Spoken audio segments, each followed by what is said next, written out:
జై గురుదేవ్. ఓం శ్రీ సాయిరామ్. దివ్య ప్రేమ స్వరూపులారా, నిన్న మీరు గురు సందేశంలో ఆధ్యాత్మికతే శరణ్యం, spirituality is the only solution, ఆ అంశాన్ని గురించి తెలుసుకున్నారు. ఈరోజు ఆధ్యాత్మికత అందరికీ అందుతుందా? ఆధ్యాత్మికత ఎందుకు కష్టమైంది? ఈ అంశాన్ని గురించి తెలుసుకుందాం. నిన్న గురు సందేశంలో చివరిలో ఒక విషయం చెప్పాను. మానవ జీవితానికి అర్థం పరమార్థం చేకూరి పరిపూర్ణత్వం సిద్ధించాలంటే ఆధ్యాత్మిక మార్గం తప్ప వేరే ప్రత్యామ్నాయమే లేదు. ఎవరు ఎక్కడ తిరిగినా చిట్ట చివరకు ఈ మార్గానికి చేరి జీవితాన్ని ముగించవలసిందే. ముందుగా ప్రవేశించిన వారు తప్పక లబ్ధి పొందుతారు. ఆలస్యంగా ప్రవేశించిన వారు తీవ్రంగా నష్టపోతారు.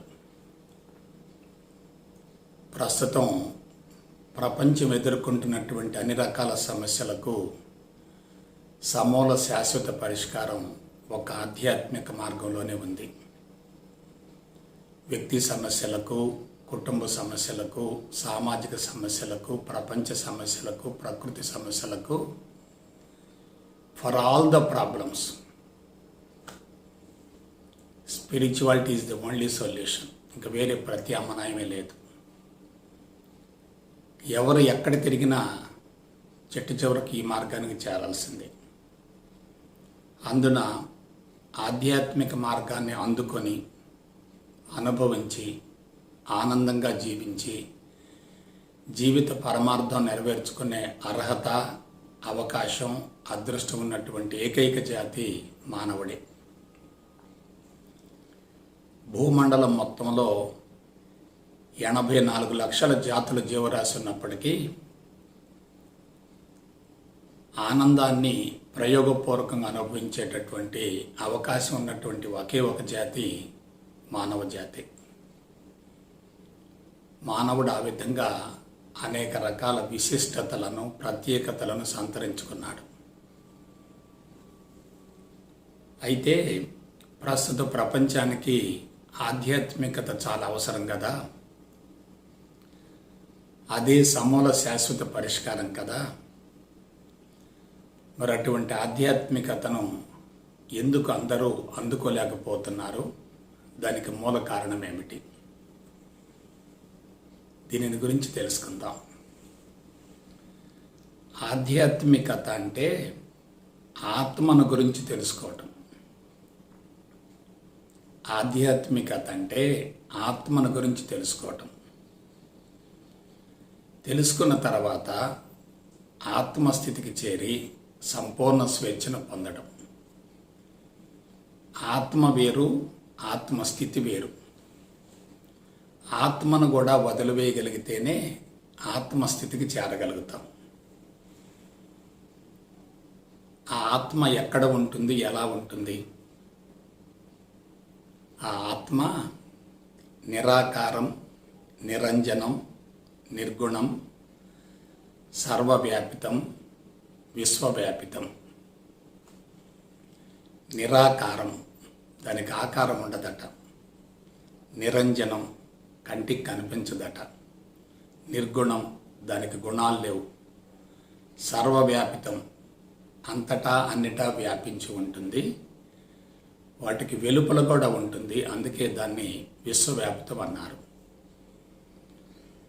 అది రుచి చూసేది కాదు, వాసన చూసేది కాదు, స్పృశించేది కాదు, తడిపేది కాదు, విభజించేది కాదు, దహించేది కాదు. అసలు భూమండలంలో ఇంతవరకు భౌతిక నేత్రాలతో ఆత్మను చూడలేదు. ఇక భవిష్యత్తులో కూడా చూసే అవకాశమే లేదు. ఆత్మ దర్శనం, ఆత్మ సాక్షాత్కారం, ఆత్మాన్వేషణ అనే పదాలు వాస్తవం కాదు. ఆత్మస్థితి, ఆత్మానుభూతి అనే పదాలు మాత్రమే వాస్తవం. కొంచెం జాగ్రత్తగా ఆలోచించండి. కంటికి కనిపించే దానిని గురించి తెలుసుకోవటం సులభమా? కంటికి కనిపించని దానిని గురించి తెలుసుకోవటం సులభమా? కంటికి కనిపించిన దానిని ఊహించగలుగుతాం కానీ అనుభవంలోకి పొందలేం. ఈ చరాచర జగత్తుకు ఏదైతే ఆధారమో దానిని గురించి తెలుసుకోవటం అంటే మనసు సున్నితంగా, సూక్ష్మంగా, మృదువుగా, పవిత్రంగా ఉండాలి. మనసు సున్నితంగా ఉండాలి, సూక్ష్మంగా ఉండాలి, మృదువుగా ఉండాలి, పవిత్రంగా ఉండాలి. అటువంటి వ్యక్తులకు మాత్రమే ఆత్మానుభూతిని, ఆత్మస్థితిని అందుకునే అవకాశం ఉంటుంది. మనసు ముడి రూపంలో ఉన్న, కలుషితంగా ఉన్న ఆత్మస్థితికి చేరటం సాధ్యమయ్యే ప్రసక్తే లేదు. అమాయకులకి మనసు ముడి రూపంలో ఉంటుంది, మేధావులకి మనసు కలుషితంగా ఉంటుంది. అందువలన ఆ రెండు వర్గాలు ఆ స్థితిలో ఉండి ఆధ్యాత్మికతను అందుకోవటం సాధ్యం కాదు. అంతేకాకుండా ఆత్మానుభూతిని పొందాలన్నా, ఆత్మస్థితికి చేరాలన్నా పరిసరాలు కూడా పవిత్రంగా ఉండాలి.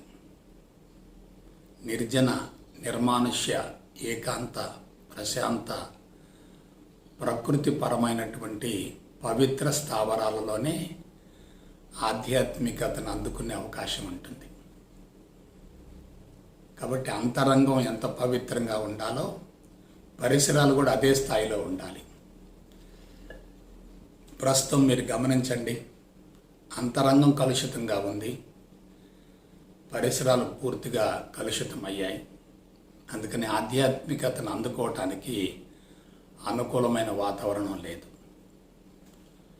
ఒకవేళ పూర్వజన్మ సుకృతం వల్ల ఎవరైనా ఆత్మస్థితికి చేరినా, ఆత్మానుభూతిని పొందినా వాళ్ళు మిగతా వాళ్ళని ప్రభావితం చేయగలుగుతారు కానీ మార్చలేరు.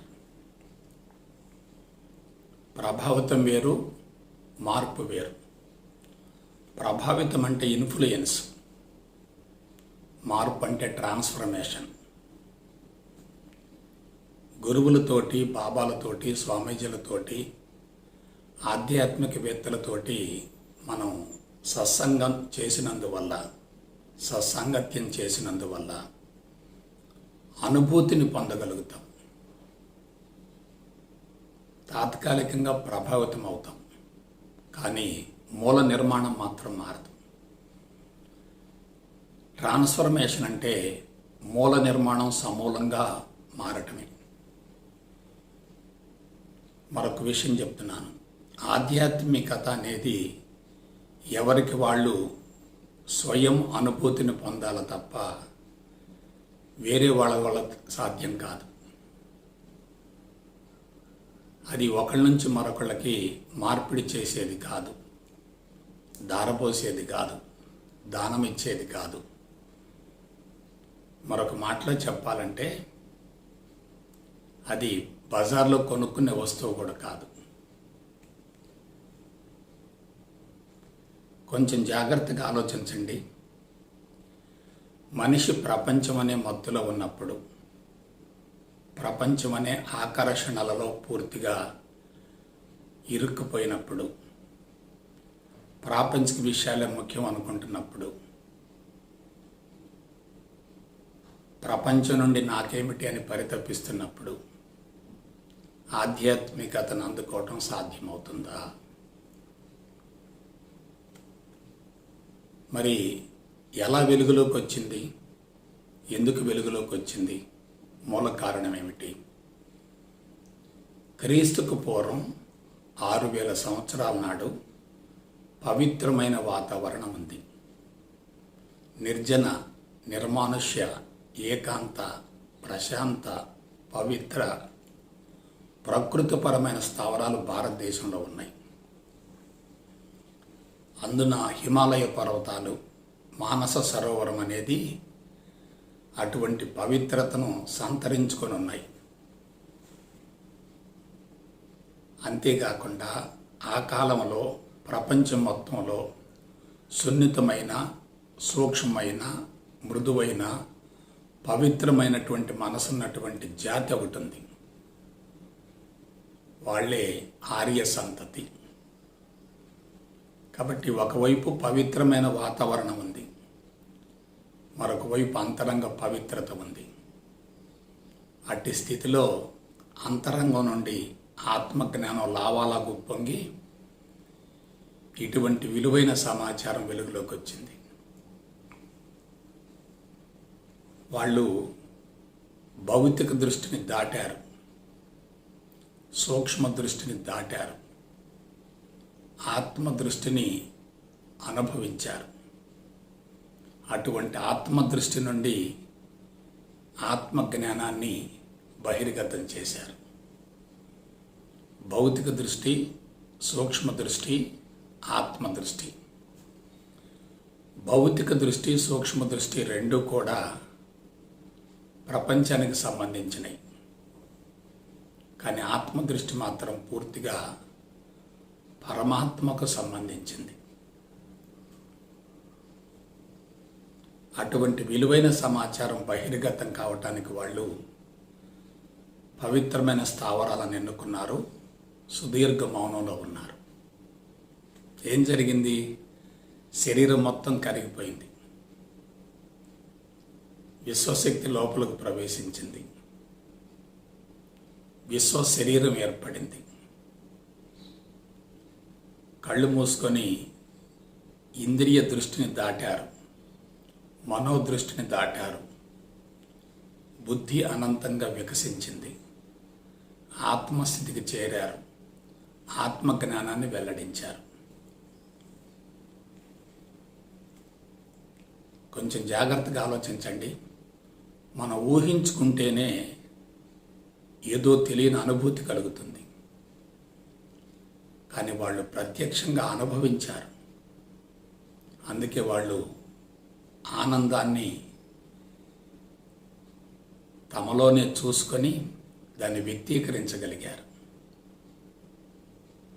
దాన్ని తమకు తాముగా అనుభవించారు. కాబట్టి అటువంటి ఆనందాన్ని పొందాలంటే ఒకే ఒక మార్గం ఏంటంటే ఆత్మస్థితికి చేరటం.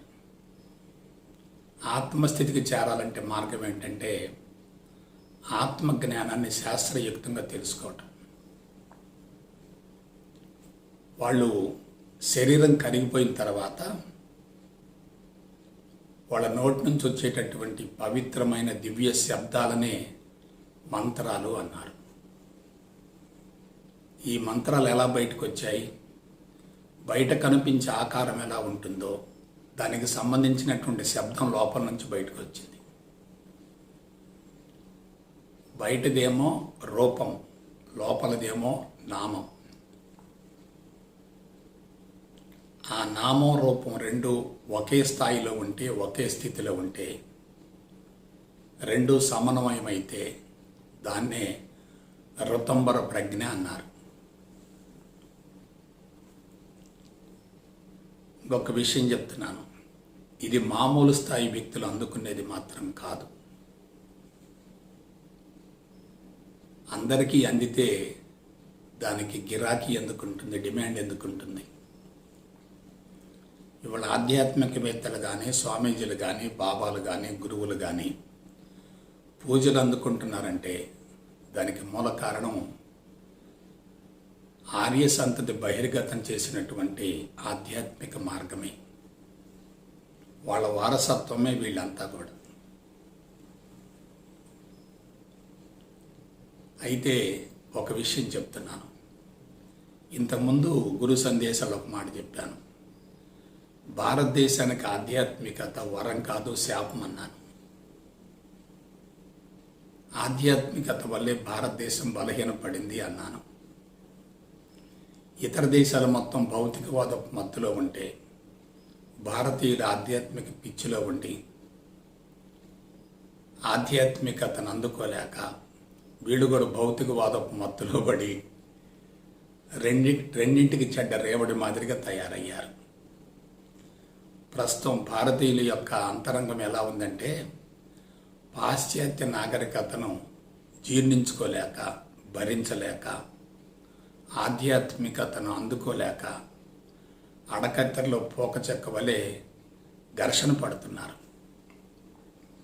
దాన్ని జీర్ణించుకోలేకపోతున్నారు. ఎందుకంటే అదంతా కూడా అసభ్యంగా ఉంది,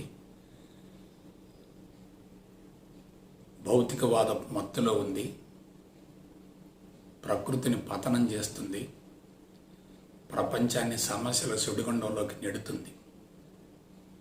మరి ఇక్కడ భారతదేశంలో ఆధ్యాత్మికత ఎలా ఉంది? భౌతికవాదపు తీవ్రతను అడ్డుకోలేకపోయింది. ఎవరైనా సరే ఉపయోగపడేదాన్ని తప్పనిసరిగా స్వీకరిస్తారు. ఆధ్యాత్మికత అందరికీ ఉపయోగపడితే ఈ పాటికి భారతదేశం ప్రపంచం మొత్తంలో నంబర్ 1 అయ్యేది. కాబట్టి ఆధ్యాత్మికత ఎందుకు అందరికీ అందడం లేదు? దానికి మూల కారణం ఏమిటి? దీని గురించి శాస్త్రయుక్తంగా కొన్ని విషయాలు తెలుసుకుందాం. ఆధ్యాత్మికత అనేది ఎవరికి వాళ్ళు అనుభవించాలి తప్ప మరొకరి నుండి పొందేది కాదు. ఇది ఇతరుల ద్వారా ఉత్ప్రేరక మాదిరిగా అందుకోవాలి తప్ప ఏ వ్యక్తితోటి బలమైన భౌతిక సంబంధాన్ని ఏర్పరచుకోకూడదు. ఉత్ప్రేరకం అంటే మనలో ఉన్నటువంటి ఆ పవిత్రమైనటువంటి స్థితిని ప్రారంభంలో ప్రేరేపించటం. ఆత్మ అనేది అంతటా ఉంది, అన్నిటా ఉంది, అందరి యందు ఉంది. ఇది సిద్ధాంతపరంగా చాలా బాగుంది, కానీ దాన్ని అందుకోవటానికి ప్రేరణ కావాలి, ఉత్ప్రేరకం కావాలి. ఆ ఉత్ప్రేరకాలే గురువులు, స్వామీజీలు, బాబాలు వగైరా వగైరా. మరొక విషయం చెప్తున్నాను, ఆధ్యాత్మికతలో మరొక ప్రమాదం చెప్తున్నాను. భగవంతుడు అనంతం, సర్వస్వం, పరిపూర్ణం. భగవంతుడు అనంతం, సర్వస్వం, పరిపూర్ణం. భాషతో వ్యక్తీకరించేది ఏది కూడా భగవంతుడు కాదు. పుస్తక పరిజ్ఞానానికి అందితే భగవంతుడిని మనం పరిమితం చేసినట్లే.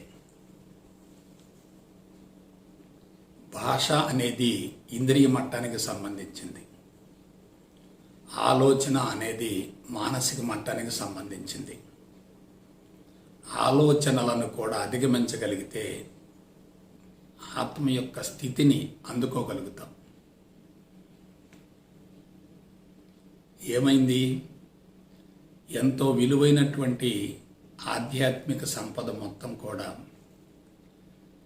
క్రీస్తుకు పూర్వం వేదవ్యాసుల వారి ద్వారా పుస్తకం రూపంలో పొందుపరచబడింది, క్రోడీకరించబడింది, సంకలనం చేయబడింది. అందువల్ల అందరూ కూడా, తర్ఫీదు పొందే వాళ్ళందరూ కూడా భగవంతుడిని మర్చిపోయి వాళ్ళ దృష్టి అంతా కూడా భాష మీద పెట్టారు, పుస్తకం మీద పెట్టారు. తర్ఫీదులు పొందటం, శిక్షణలు పొందటం, నేర్చుకోవటం, నేర్పించటం, ఇదంతా ఏమిటి? అనంతమైన భగవంతుణ్ణి పరిమితం చేయటం. పరిమితం చేయటం అంటే విస్తరించవలసినటువంటి ప్రజ్ఞ కొంచెంచుకుపోవటం. మరి వేదవ్యాస మహర్షి అందరి కోసం అందించాడు కదండి అని మీరు అనుకోవచ్చు. అది నేను తప్పంటలేదు. ఆ మహానుభావుడు చేసినటువంటి యజ్ఞాన్ని నేను మనస్ఫూర్తిగా అభినందిస్తున్నాను. కానీ ఒక్క విషయం చెప్తాను. ఒక ఋషి యొక్క అంతరాత్మ నుండి ఒక ఆలోచన బహిర్గతమైనప్పుడు, ఒక ఋషి యొక్క అంతరాత్మ నుండి, అంతరంగం నుండి ఒక ఆలోచన బహిర్గతమైనప్పుడు అది భూమండలం మొత్తం పరిభ్రమిస్తూ ఉంటుంది. కాబట్టి ఋషులు విడుదల చేసిన, వ్యక్తీకరించిన, అంతర్వాణి నుండి అందించినటువంటి ఆ మంత్రాలు మొత్తం కూడా నిరంతరం విశ్వంలో పరిభ్రమిస్తూ ఉంటాయి. ఎవరి ప్రజ్ఞ అయితే విస్తరిస్తుందో వాళ్ళకి అవి చేరతాయి. కాబట్టి బీ కేర్ఫుల్. ఒక విషయం చెప్తున్నాను, అంతా నీలోనే ఉంది. బయట నుంచి నువ్వు పొందవలసిందంటూ ఏమీ లేదు. నువ్వు కుంచుకుంటే అది పరిమితంగా ఉంటుంది, విస్తరించే కొలది అది అనంతంగా మారుతుంది. కాబట్టి అనంతమైన దాన్ని పరిమితం చేసినప్పుడు మనిషి యొక్క ప్రజ్ఞ కూడా పరిమితం అవుతుంది. నేను ఈ ఆధ్యాత్మికతను గురించి మీకు బోధిస్తున్నాను, సందేశాలు ఇస్తున్నాను. నేను పుస్తకాలు చదవటలేదే, ఏ పుస్తకాలు చదవలేదే. పుస్తకాల్లో ఉన్నది వేరే వాళ్ళ యొక్క అనుభవం. నాకు కావలసింది నా స్వయం అనుభవం.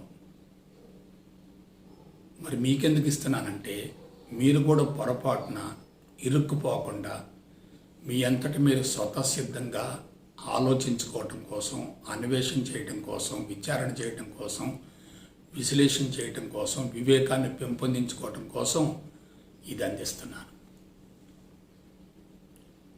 ఎప్పుడైతే ఒక వ్యక్తి మీద మనం ఆధారపడతామో మనలో తెలియకుండా బానిసత్వం ఉంటుంది, ఇన్ఫీరియారిటీ ఉంటుంది. ఆ వ్యక్తి మనకంటే ఉన్నతం అనే భావన కలిగిన మరుక్షణమే మనిషి యొక్క ప్రజ్ఞ వికసించే అవకాశమే లేదు. కాబట్టి జాగ్రత్తగా అవగాహన చేసుకోండి. అనంతమైన భగవంతుణ్ణి పరిమితమైన భాష ద్వారా ఒక పుస్తకంలో పొందుపరిచి తర్ఫీదునివ్వటం, నేర్చుకోవటం, నేర్పించడం వగైరా వంటివన్నీ ఆధ్యాత్మికత యొక్క పునాదుల్ని బలహీనపరిచాయి. నన్ను ఎవరో మరొక వ్యక్తిని నడిపిస్తున్నాడు అనుకుంటే అక్కడ ఇద్దరున్నారు, కానీ భగవంతుడు ఒక్కడే. ఒక వ్యక్తి నన్ను నడిపిస్తున్నాడు అనే భావన ఉందంటే నీలో డిపెండెన్సీ ఉంటుంది. డిపెండెన్సీ ఉంటే ఇండిపెండెన్స్ ఎందుకు వస్తుంది? ముక్తి ఎట్లా వస్తుంది? మోక్షం ఎట్లా వస్తుంది? ఇక మరొక ప్రమాదం చెప్తాను. వేదవ్యాస మహర్షి దూరదృష్టితోటి భావితరాల కోసం త్రిమూర్తుల్ని, త్రిశక్తి స్వరూపాలను, ముక్కోటి దేవతలను, ఋషులందించినటువంటి ఆ మంత్రాల ద్వారా, మంత్రశక్తి ద్వారా వీళ్ళంతా తయారయ్యారు. సృష్టి, స్థితి, లయ, జ్ఞానం, ధనం, శక్తి, ముక్కోటి దేవతలు. అయితే ఈ దేవతలంతా ఎలా ఉన్నారు? త్రిమూర్తులు ఎలా ఉన్నారు? త్రిశక్తి స్వరూపాలు ఎలా ఉన్నారు? మనకంటే ఉన్నతంగా ఉన్నారు. బ్రహ్మను తీసుకోండి, 4 తలకాయలు ఉన్నాయి. విష్ణుమూర్తిని తీసుకోండి, 4 చేతులు ఉన్నాయి. శివుణ్ణి తీసుకోండి, పైనేమో గంగ ఉంది, ఆ తర్వాత చంద్రుడున్నాడు, త్రిశూలం ఉంది, డమరకం ఉంది, పాములున్నాయి. అలా చూడగానే మనకి వాళ్ళ పట్ల భక్తిభావం కలుగుతుందనే భావంతో వాటిని కృత్రిమంగా సృష్టించి మనకు అందించారు. వాళ్ళని గురించి మనం ఆలోచిస్తున్నామంటే, వాళ్ళ కథలు చదువుతున్నామంటే, పురాణాలలో వర్ణించినటువంటి ఆ అంశాల గురించి మనం ఆలోచిస్తున్నామంటే అది పరధ్యానమేగా. కాబట్టి బ్రహ్మ, విష్ణు, మహేశ్వరులు ముగ్గురు ఎందుకు వచ్చారు? ఎక్కడి నుంచి వచ్చారు? సరస్వతి, లక్ష్మి, పార్వతి ముగ్గురు ఎందుకు వచ్చారు? ఎక్కడి నుంచి వచ్చారు? వాళ్ళు ప్రకృతికి ప్రతిరూపం. ప్రకృతిలో జరిగేటటువంటి సృష్టికి, స్థితికి, లయానికి ప్రతిరూపం. అంటే వాళ్ళని ప్రకృతికి ప్రతిరూపాలుగా భావించాలి. అలాగే దేవతల్ని, దేవుళ్ళని దేవాలయాల్లో ప్రతిష్ఠించి వాళ్ళను పూజించటం, ఆరాధించటం, స్తుతించటం, పాటలు పాడటం, భజనలు చేయటం వగైరా వగైరా ఇదంతా వల్ల మనిషి దేవతలతోటి, దేవుళ్ళతోటి సంబంధం ఏర్పరచుకొని వీళ్ళని ఆరాధిస్తూ, పూజిస్తూ, స్తుతిస్తూ ప్రకృతిని మర్చిపోయారు. కన్న తల్లిని విస్మరించారు.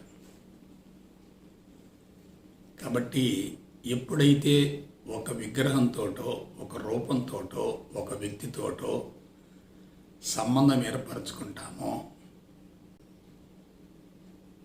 ఆ వ్యక్తిని, రూపాన్ని, విగ్రహాన్ని తొందరగా వదిలిపెట్టలేము. ఒక వ్యక్తితో నువ్వు సంబంధం ఏర్పరచుకుంటే మిగతా వ్యక్తులను వ్యతిరేకిస్తావు. వెంట పడడం అంటే రాగం, వ్యతిరేకించడం అంటే ద్వేషం. రాగము, ద్వేషం రెండు ఉంటే అవే బంధాలు. కాబట్టి పూజలు, పునస్కారాలు, వ్రతాలు, ఉపవాసాలు, దీక్షలు ఇవన్నీ ఎవరికి ఇచ్చారు? శూద్రుడికి ఇచ్చారు, వైశ్యుడికి ఇచ్చారు. పురాణాలు ఎందుకు వచ్చాయి? పాపభీతిని పెంచడం కోసం పురాణాలు వచ్చాయి. తప్పులు చేయకుండా ఉండటం కోసం పురాణాలు వచ్చాయి. దొంగతనాలు, దోపిడీ చేయకుండా ఉండటం కోసం పురాణాలు వచ్చాయి. అవి అప్పుడు అవసరం, 16వ శతాబ్దం వరకు అవసరమే. కానీ ఇప్పుడు మానవుడు ఎలా ఉన్నాడు? టెక్నాలజీ పెంచుకున్నాడు, రుజువులు కోరుతున్నాడు, ఆధారాలు కోరుతున్నాడు, ప్రతిదానికి రీజనింగ్ అంటున్నాడు, ఎవిడెన్స్ అంటున్నాడు. ఇటువంటి స్థితిలో వాటిని వ్యక్తీకరించడం ద్వారా విమర్శలు ఎక్కువైపోతున్నాయి. ప్రతి పురాణంలో కూడా లోతైనటువంటి వేదాంత సారం ఉంది. కానీ నవీన మానవుడు వేదాంతాన్ని అందుకోలేక స్థూలంగా పరిశీలిస్తూ, వ్యతిరేకిస్తూ, విమర్శిస్తున్నాడు. నేను చిన్న ఎగ్జాంపుల్ చెప్తాను. దేవతలు, రాక్షసులు రెండు వర్గాలు కలిసి పాల సముద్రాన్ని చిలికారు అన్నారు. అసలు పాల సముద్రం ఎందుకు ఉంటుంది? సముద్రం ఉప్పు నీటితో ఉంటుంది, కానీ పాలతో ఎందుకు ఉంటుంది? దాని వెనుక ఎంత లోతైనటువంటి వేదాంత సారం ఉందో తెలుసుకుంటే ఆశ్చర్యపడతాం. పాల సముద్రం అంటే ఏంటి? మన చిత్తం, మనోక్షేత్రం. దేవతలు ఎవరు? ఉత్తమ సంస్కారాలు. రాక్షసులు ఎవరు? చెడు సంస్కారాలు. మందర పర్వతం ఏమిటి? అదేమిటి? మందర పర్వతం బుద్ధి, పాము మనసు. వాళ్ళు చిలికారు. ఈ చిలుకుతున్నప్పుడు ముందేం వచ్చింది? ఆలాహలం వచ్చింది. దాన్ని ఎవరు మింగారు? శివుడు మింగాడు. అందుకే ఆయనకి గరళ కంఠుడని పేరు వచ్చింది. ఆ తర్వాత లక్ష్మీదేవి, చంద్రుడు. ఆ తర్వాత అంతిమంగా ఏమొచ్చింది? అమృతం వచ్చింది. కామధేనువు, కల్పవృక్షము, చంద్రుడు, లక్ష్మీదేవి అందరూ వచ్చారు. దీని వెనుక ఎంత లోతైనటువంటి అంతరార్థం ఉందో మీరు ఆలోచించండి. కానీ అవెందుకు నవీన మానవుణ్ణి ఆకట్టుకోలేకపోయాయంటే దానిలో కల్పితం ఎక్కువగా ఉంది, కథలు ఎక్కువగా ఉన్నాయి. ఈ కల్పితాలు, కథలన్నీ ఎవరి కోసం అంటే శూద్రుడి కోసం. అవి నిరూపణకు అందేవి కావు, రుజువు చేయబడేవి కావు. కానీ వాటిలో లోతైనటువంటి సారం ఉంది. కాబట్టి వేదవ్యాస మహర్షి అయినా మరొకళ్ళైనా ఈ భౌతికవాదపు తీవ్రతను గురించి అంచనా వేయలేకపోయారు. భౌతికవాదం తీవ్ర స్థాయికి చేరి ప్రపంచం ఈ స్థాయిలో బలహీనపడుద్దని ఎవరు ఊహించుండరు. ఎందుకంటే వాళ్ళు భారతదేశపు నైసర్గిక స్వరూపాన్ని చూశారు కానీ పాశ్చాత్య దేశాల యొక్క సైన్సు సాంకేతిక పరిజ్ఞానాన్ని గురించి అంచనా వేయలేకపోయారు.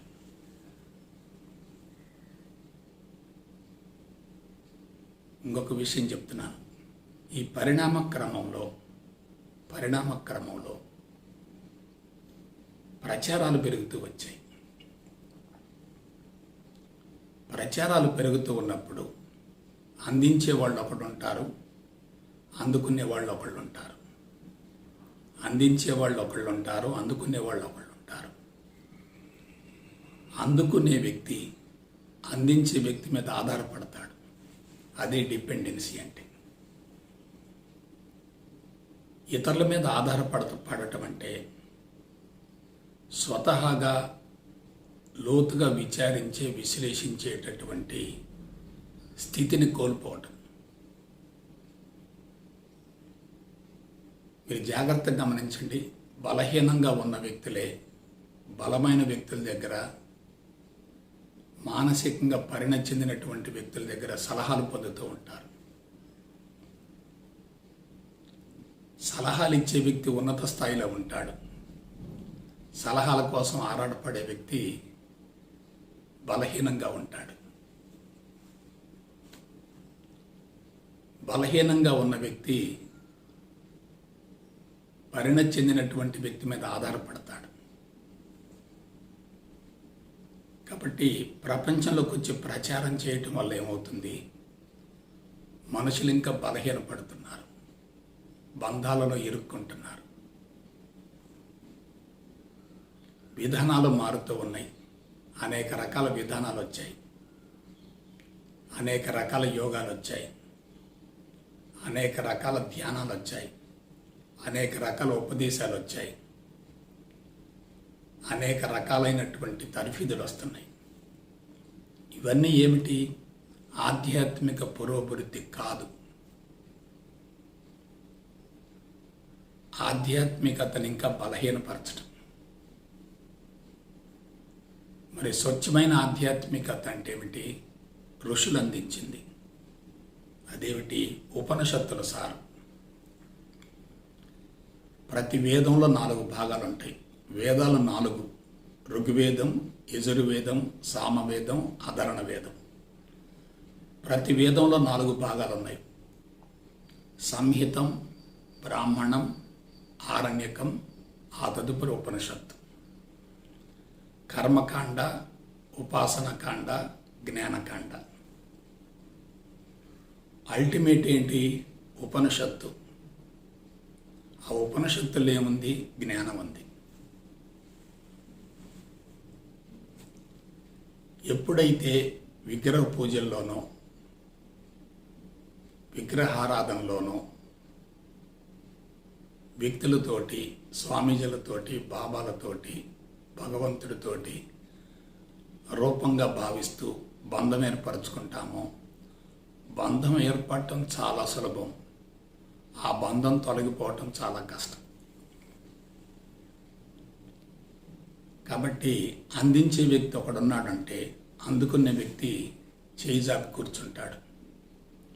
అందించే వ్యక్తి దాత అవుతాడు, అందుకునే వ్యక్తి గ్రహీత అవుతాడు. గ్రహీత ఇప్పుడు ఎలా ఉంటాడు? బానిసగా ఉంటాడు. బానిస భావాన్ని వదులుకోవటం చాలా కష్టం. నెక్స్ట్ ఇంకొక విషయం చెప్తాను, వెరీ వెరీ ఇంపార్టెంట్. ఎక్కడైనా సరే నెగిటివ్ ఫోర్సెస్ బాగా పెరుగుతాయి. ముందు నెగిటివ్ ఫోర్సెస్ బాగా పెరుగుతాయి. ఆ నెగిటివ్ ఫోర్సెస్ను అధిగమించడం కోసం, కరిగించడం కోసం తర్వాత పాజిటివ్ ఫోర్సెస్ బయటకు వస్తాయి. నెగిటివ్ ఎంత మోతాదులో ఉంటుందో పాజిటివ్ కూడా అంతే మోతాదులో ఉంటుంది. 2 ఈక్వల్గా ఉంటాయి. కానీ నెగిటివ్ ముందు బహిర్గతం అవుతుంది, తర్వాత పాజిటివ్ బయటపడుతుంది. ముందు నెగిటివ్ వస్తుంది, తర్వాత పాజిటివ్ వస్తుంది. నెగిటివ్ తీవ్రత ఎక్కువగా ఉంటుంది.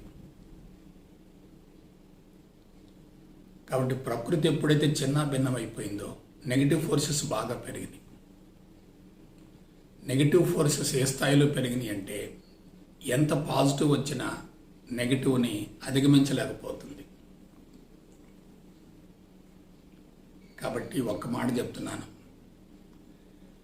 వ్యక్తులు చేసే ప్రయత్నాలన్నీ పరిమితం. గురువులు కావచ్చు, స్వామీజీలు కావచ్చు, బాబాలు కావచ్చు, అవధూతలు కావచ్చు, ఋషులు కావచ్చు, అవతార పురుషులు కావచ్చు, వీళ్ళు చేసే ప్రయత్నాలు మొత్తం కూడా పరిమితం. కానీ భగవంతుడి యొక్క ప్రయత్నం మాత్రం తప్పనిసరిగా విజయవంతమవుతుంది. కాబట్టి మానవుల ప్రయత్నాలు అన్నీ కూడా తప్పనిసరిగా పరిమితంగా ఉంటాయి, తప్పనిసరిగా వైఫల్యం చెందుతారు. కానీ భగవంతుడి యొక్క ప్రయత్నం ఎలా ఉంటుంది? చరాచర జగత్తుకు ఆధారమైనటువంటి భగవంతుడు చేసేటటువంటి సంకల్పానికి ఎక్కడ ఎదురుండదు. మానవుడు పరిమితం, భగవంతుడు అనంతం. మానవుడు పరిమితం, భగవంతుడు అనంతం. మానవుడి యొక్క సంకల్పం ఎంతో కొంత మేరకు స్వార్థంగా ఉంటుంది. భగవంతుడి యొక్క సంకల్పంలో ఎటువంటి స్వార్థం ఉండదు. స్వార్థం ఉండదు కాబట్టి అది తప్పనిసరిగా విజయవంతం అవుతుంది. స్వార్థం ఉండదు కాబట్టి తప్పనిసరిగా అది విజయవంతం అవుతుంది. స్వార్థం ఉంది కాబట్టి తప్పనిసరిగా ఇక్కడ వైఫల్యం జరుగుతుంది.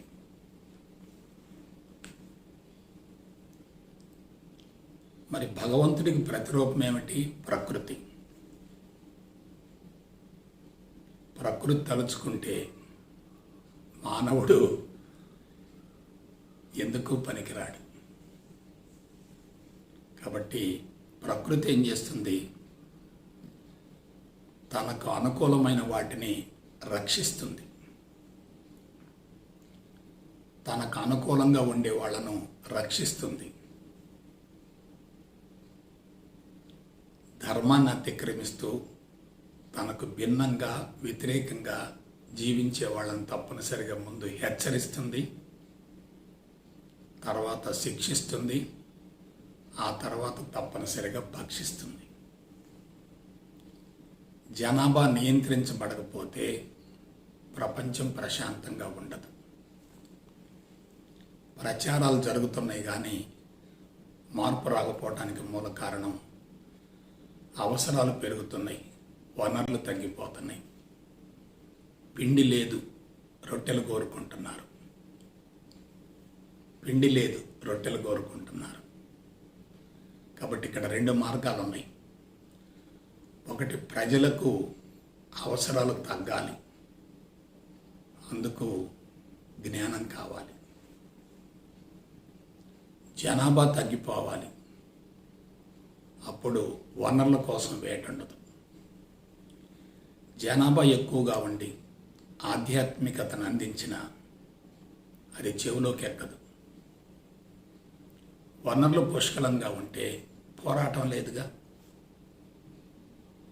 కాబట్టి మనం రెండు చేయాలి. ప్రకృతి జనాభాను తప్పనిసరిగా నియంత్రిస్తుంది. అదే సమయంలో మనం ఏం చేయాలి? మనుషుల్ని జ్ఞానపరంగా ఎదిగేటట్లు చేయాలి. అంటే జ్ఞానపరంగా ఎదగటం అంటే ఏంటి? ఉపనిషత్తుల సారాంశాన్ని తీసుకోవాలి, జ్ఞానకాండను తీసుకోవాలి. అదే జ్ఞానం కావాలి? పరిపూర్ణ అద్వైత బ్రహ్మజ్ఞానం కావాలి. Integrated monistic spiritual knowledge. ఇది విష్ణు గురూజీ అనుసరించినటువంటి విధానం, మీకు అందించేటటువంటి పాశుపతాస్త్రం. జ్ఞానం అనే ఖడ్గంతో కర్మలనే అడవిని సమూలంగా ఛేదించాలి. కాబట్టి చెట్టు చివర ఒక మాట చెప్తున్నాను, ఆధ్యాత్మిక మార్గానికి జ్ఞానమే ప్రాణం.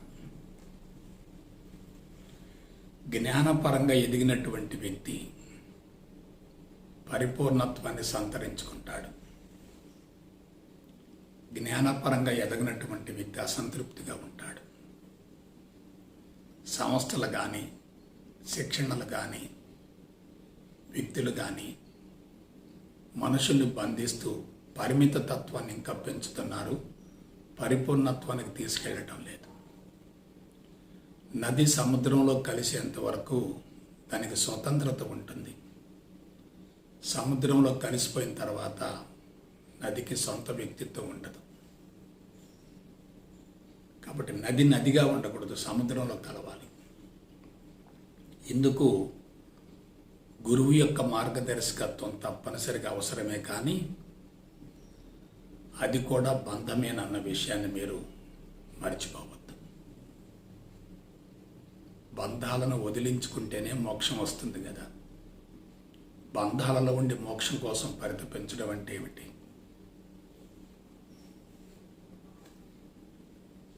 కాబట్టి ప్రస్తుతం ఉన్నటువంటి నెగిటివ్ ఫోర్సెస్లో, నెగిటివ్ వాతావరణంలో ఆధ్యాత్మికతను అందుకోవటం కష్టమని అనుకుంటున్నారేమో, కానీ మరి కొంతకాలం పోతే ఈ నెగిటివ్ మీద కూడా వ్యతిరేకత వస్తుంది, నెగిటివ్ మీద కూడా విరక్తి కలుగుతుంది. ఎందువల్ల ఆ నెగిటివ్లో ఉన్న ప్రమాదాన్ని అందరూ తెలుసుకుంటారు. అప్పుడు నెగిటివ్ను వ్యతిరేకిస్తూ పాజిటివ్ కోసం ప్రయత్నం చేస్తారు. ఇవాళ నెగిటివ్ ఫోర్సెస్ తారాస్థాయికి పోతున్నాయి, నెగిటివ్ వైపుకు ఆకర్షింపబడుతున్నారు. మనుషులను బలవంతంగా ఆ పరుగు పందెం నుండి పక్కకు తప్పించడం సాధ్యం కాదు. ఇదంతా మరి ఎవరు చేస్తారు? ప్రకృతి చేస్తుంది. మరి మనమేం చేయాలి? మనల్ని మనం రక్షించుకోవాలి. అవకాశం ఉన్నంత వరకు మనకు తెలిసింది ఇతరులకు తెలియజేస్తూ ఉండాలి. అది కూడా ఎట్లా? పరిపూర్ణత్వం సిద్ధించిన తర్వాతనే ఇతరులకు అందించాలి, లేదా పరిపూర్ణత్వం సిద్ధించడం కోసమైనా అందించాలి. అపరిపక్వంగా ఉండి ప్రపంచంలోకి వెళితే ప్రపంచం నిన్ను స్వీకరించదు. Be careful. ఇది ఎలా ఉండాలంటే, సర్కస్లో తాడు మీద ఒక అమ్మాయి నడుస్తూ ఉంటుంది. ఎలా ఉంటుంది? బ్యాలెన్స్డ్గా ఉంటుంది. ప్రతి అంశాన్ని, ప్రతి వాక్యాన్ని, ప్రతి పదాన్ని జాగ్రత్తగా విశ్లేషించుకుని ముందుకెళ్ళండి. కాబట్టి ఆధ్యాత్మికత ఎందుకు కష్టమైందంటే, ఉపనిషత్తుల సారాన్ని విస్మరించారు, జ్ఞానకాండను వదిలేశారు, ప్రాథమిక అంశాలను పట్టుకున్నారు. అదే ఆధ్యాత్మికత అనుకుంటున్నారు. అందరూ అదే నిజమని చెప్తున్నారు. నేనేమంటున్నాను?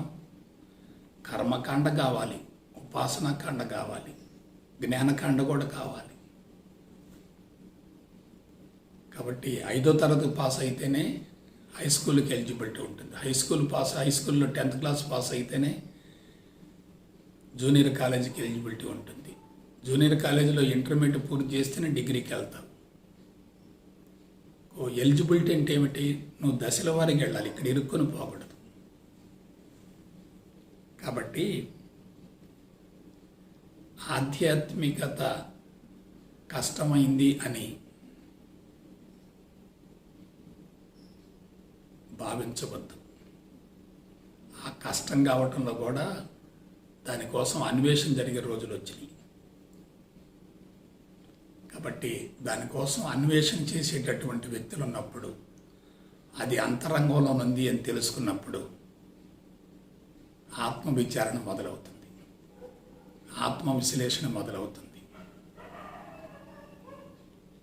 ఆత్మాన్వేషణ మొదలవుతుంది. అదే స్వచ్ఛమైన, శాస్త్రీయమైన ఆధ్యాత్మికత అవుతుంది. అటువంటి స్వచ్ఛమైన, శాస్త్రీయమైనటువంటి ఆధ్యాత్మికత కోసం మీరందరూ తప్పనిసరిగా సమాయత్తమవుతారని మనసా వాచ కర్మణ కోరుకుంటూ సెలవు తీసుకుంటా. జై గురుదేవ్, జై గురుదేవ్, జై గురుదేవ్.